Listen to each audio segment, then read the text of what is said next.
Sumpah gue tadi di jalan pas banget deh, gila. Iya cuy, gue mau beli minum yang kedua buat hari ini.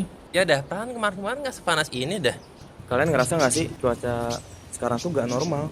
Kira-kira Kenapa kenapa ya? ya?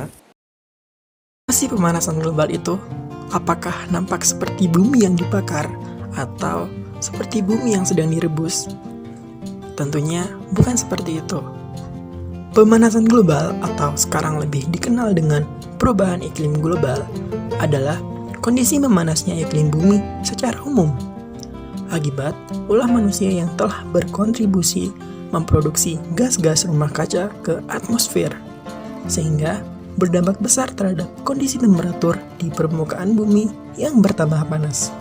Aktivitas tersebut kemudian menghasilkan konsentrasi gas CO2 di atmosfer dan membentuk efek rumah kaca yang menjadi penyebab pemanasan global di bumi. Efek rumah kaca adalah kondisi di mana panas matahari terperangkap oleh atmosfer bumi. Gas CO2 yang terkonsentrasi di atmosfer menahan panas matahari sehingga panas matahari tidak terpantulkan ke atas dan menyebabkan kenaikan suhu di permukaan bumi. Pemanasan global sendiri memiliki banyak sekali dampak negatif yang tentunya mempengaruhi aktivitas manusia. Dampak yang pertama adalah naiknya permukaan air laut. Hal ini berpotensi merugikan sektor pariwisata di destinasi pesisir. Beberapa dampak dari pemanasan global selanjutnya adalah banjir, kekeringan, dan juga badai. Banjir dapat menyebabkan kerugian besar dalam sektor pertanian dan juga peternakan. Kekeringan juga dapat menyebabkan gagal panen dan kerugian ekonomi dalam sektor pertanian. Bahkan badai pun dapat terjadi dan mengganggu kegiatan produksi dan juga distribusi. Selanjutnya, ada perubahan iklim yang ekstrim. Hal ini dapat merusak tanaman dan pertanian karena suhunya yang ekstrim. Pemanasan global juga dapat menyebabkan pencairan glasier dan es di kutub. Hal ini dapat merusak ekosistem laut di daerah tersebut dan juga mempengaruhi sektor perikanan di daerah tersebut. Kepunahan spesies, perubahan hasil pertanian dan perikanan, hingga penyebaran penyakit pun dapat terjadi karena adanya pemanasan global. Kepunahan spesies dapat menyebabkan ketidakseimbangan ekosistem dan mengancam keberlanjutan sektor pariwisata alam dan juga penelitian ilmiah. Pada perubahan hasil pertanian dan perikanan dapat mempengaruhi harga dan ketersediaan pangan di pasar global. Dalam kasus penyebaran penyakit, hal ini memerlukan biaya tambahan untuk sistem kesehatan dan pengendalian penyakit. Dan terakhir adalah meningkatnya emisi dunia. Peningkatan emisi dunia memerlukan peningkatan biaya adaptasi dan mitigasi untuk mengurangi emisi gas rumah kaca.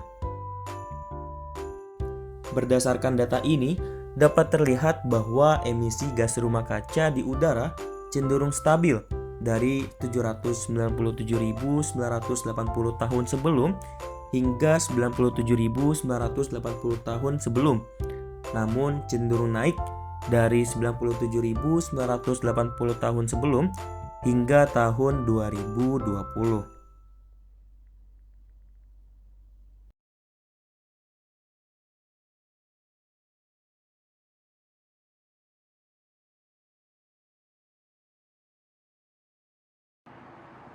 Bila suhu udara terus memanas, maka kegiatan ekonomi dunia bisa melambat.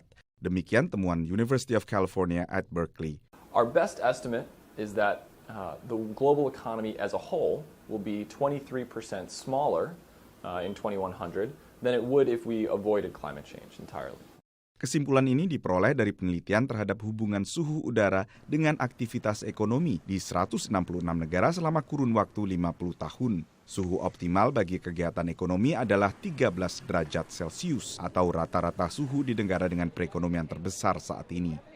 Argumen yang sering dilontarkan adalah bahwa standar emisi gas dan juga standar lingkungan pada umumnya bisa menekan kegiatan industri dan pada gilirannya memperbanyak PHK. Tetapi studi ini menunjukkan bahwa bila tidak dikendalikan, perubahan iklim bisa lebih parah lagi dampaknya, bahkan bagi negara-negara yang ekonominya sekarang ini relatif kuat. Sebut saja 2 negara dengan perekonomian terbesar saat ini. The guys who are sort of at the top of the hill right now, places like the United States and China, they're going to start falling down the hill and performing poorly. Analis menilai dalam pertemuan iklim di Paris setidaknya sudah ada kesadaran bahwa negara-negara industri dan negara-negara emerging markets perlu bekerja sama. We know that we will see trillions of dollars, literally, in infrastructure investment over the coming decades. And the question is that infrastructure investment being oriented in the right direction? And so when you're making energy investments, are you pursuing renewable energy, which in many cases is already or will very soon be cheaper than conventional fossil fuel sources in many countries? Selain dampak langsung pemanasan suhu, satu lagi faktor yang memukul ekonomi akibat perubahan iklim adalah Di samping hal ini, kita sebagai masyarakat dapat berperan dalam mengurangi pemanasan global dengan melakukan hal-hal berikut.